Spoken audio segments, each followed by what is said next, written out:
So this is the 11th extract of Terry Pratchett's Truckers. From the Book of Nome, Complaints, verses 1 to 4. And yea, there were some who said, We have seen Arnold Brothers establish 1905's new signs in the store, and we are troubled, for we understand them not. For this is the season that should be Christmas fair, and yet the signs are not the signs of Christmas fair. Nor are they the January sales, or the back-to-school week, or spring into spring fashions, or summer bargains, or other signs that we knoweth in the store. For the signs say clearance sale, and yea, we are sorely troubled. Gerda, bobbing and curtsying, led them deeper into stationary territory. It had a musty smell. Here and there were stacks of what Maskelyne was told were books. He didn't fully understand what they were for, but Dorcas obviously thought that they were important. Look at them, he said. Powerful lot of stuff in there that we could find useful, and the stationery guard it like something well guarded, said Maskelyne. Right, that's exactly right. They keep looking hard at them. Reading, they call it, but they don't understand any of it.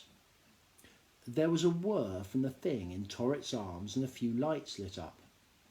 Books are repositories of knowledge, it said. There's said to be a lot in them, said Dorcas. It is vital that you obtain books, said the thing.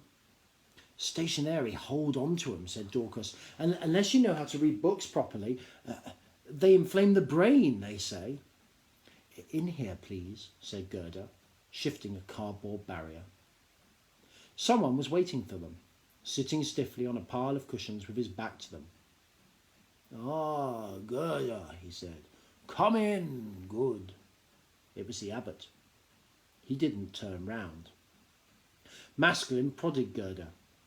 It was bad enough just now, he said. Why are we doing this again? Gerda gave him a look which seemed to say, Trust me, this is the only way.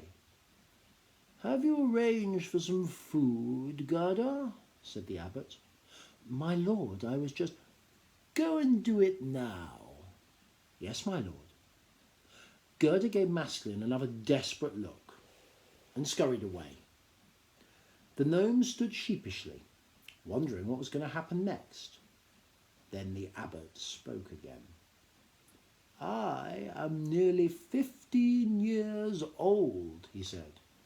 I am older even than some departments in the store. I have seen many strange things, and soon I am going to meet Arnold Brothers, established 1905, in the hope that I have been a good and a dutiful gnome. I am so old that there are gnomes who think that in some way I am the store, and fear that when I am gone the store will end. Now you tell me that this is so. Who is in charge? Maskelyne looked at Torret, but everyone else just looked at him. Well, he said, me, I suppose, just for the moment. That's right, said Torret, relieved. Just for the moment, I'm putting him in charge, see, 'cause I'm the leader. The abbot nodded. A very wise decision, he said, and Torret beamed. Stay here with the talking box, said the abbot to Maskelyne, and the rest of you, please go. There will be food brought to you, but please go and wait. Said Maskelyne. No. There was a pause. Then the abbot said, quite softly, why not? Because, you see, we're all together, said Maskelyne. We've never been split up. A very commendable sentiment. You'll find, however, that life doesn't work like that. Come now, I can hardly harm you, can I? You talk to him, Maskelyne, said Grimmer. We won't be far away. It's not important. He nodded reluctantly. When they had left, the abbot turned around. Close to, he was even older than he had looked before. His face wasn't just wrinkled, it was one big wrinkle. He was middle-aged when old Torrit was born. Maskelyne told himself he's old enough to be Granny Morky's grandfather. The abbot smiled. It was a difficult smile. It was as if he'd had smiling explained to him, but had never really had the chance to practice it properly. "Your name, I believe, is Maskelyne," he said. Maskelyne couldn't deny it. I don't understand," he said. "You can see me. 10 minutes ago you said I didn't even exist, and now you're talking to me." "There is nothing strange about it," said the abbot. 10 minutes ago it was official. Goodness me, I can't go around letting people believe that I've been wrong all along, can I? The abbots have been denying that there's anything outside for generations. I can't suddenly say they were all wrong. People would think I've gone mad." "Would they?" said Maskelyne. "Oh, yes. Politics, you see. Abbots can't go changing their minds all the time. You'll find this out. The important thing about being a leader is not being right or wrong, but being certain. Otherwise people wouldn't know what to think." "Of course it does help to be right as well," the abbot conceded, and leaned back.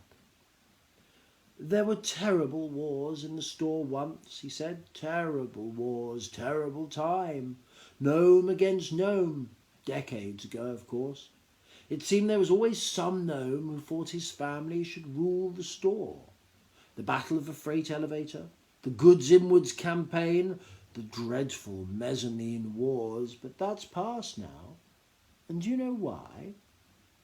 "No," said Maskelyne. "We stopped it. The stationary. By cunning and common sense and diplomacy. We made them see that Arnold Brothers, established 1905, expects gnomes to be at peace with one another. Now then, supposing that I, in there, had said I believed you, people would have thought, the old boy has gone off his head." The abbot chuckled. "And then they'd have said, have the stationary been wrong all this time?" They would have panicked. Well, of course, that would never do. We must hold the gnomes together. You know how they bicker at every opportunity." "That's true," said Maskelyne. "And they always blame you for everything and say, well, what are you going to do about it?" "You've noticed, have you?" said the abbot, smiling. "It seems to me that you have exactly the right qualifications for being a leader." "I don't think so." "That's what I mean. You don't want to be one. I didn't want to be abbot." He drummed his fingers on his walking stick and then looked sharply at Maskelyne. "People are always a lot more complicated than you think," he said. "It's very important to remember that." "I will," said Maskelyne, not knowing what else to say.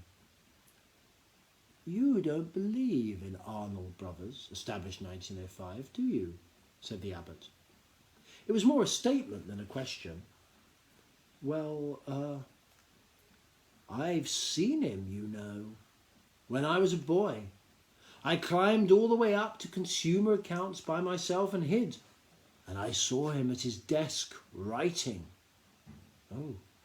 "He had a beard." "Oh." The abbot drummed his fingers on his stick.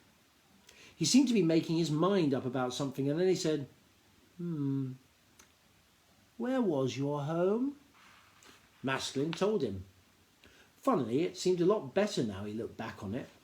More summers than winters, more nuts than rats, no bananas, or electric or carpets, but plenty of fresh air, and in memory there didn't seem to be as much drizzle and frost. The stationary listened politely. "It was a lot better when we had more people," Maskelyne finished. He glanced at his feet. "You could come and stay when the store is demo-thinged." The abbot laughed. "I'm not sure I'd fit in," he said. "I'm not sure I want to believe in your outside. It sounds cold and dangerous. Anyway, I shall be going on a rather more mysterious journey. But now please excuse me. I must rest." He thumped on the floor with his stick, and Gerda appeared as if by magic. Take Masklin away and educate him a little, said the abbot, and then the both of you come back here. But leave that black box, please. I wish to learn more about it. Put it on the floor. Masklin did so. The abbot poked it with his stick. Black box, he said. What are you? What is your purpose? I am the flight recorder and navigation computer of the starship Swan. I have many functions. My current major function is to guide and advise these gnomes shipwrecked when their scout ship crashed here 15,000 years ago. It talks like this all the time, said Masklin apologetically. Who are these gnomes of which you speak? Said the abbot. All gnomes. Is that your only purpose? I have also been given the task of keeping gnomes safe and taking them home. Very commendable, said the abbot. He looked up at the other two. Run along, then, he commanded. Show him a little of the world, Gerda, and then I shall have a little task for both of you.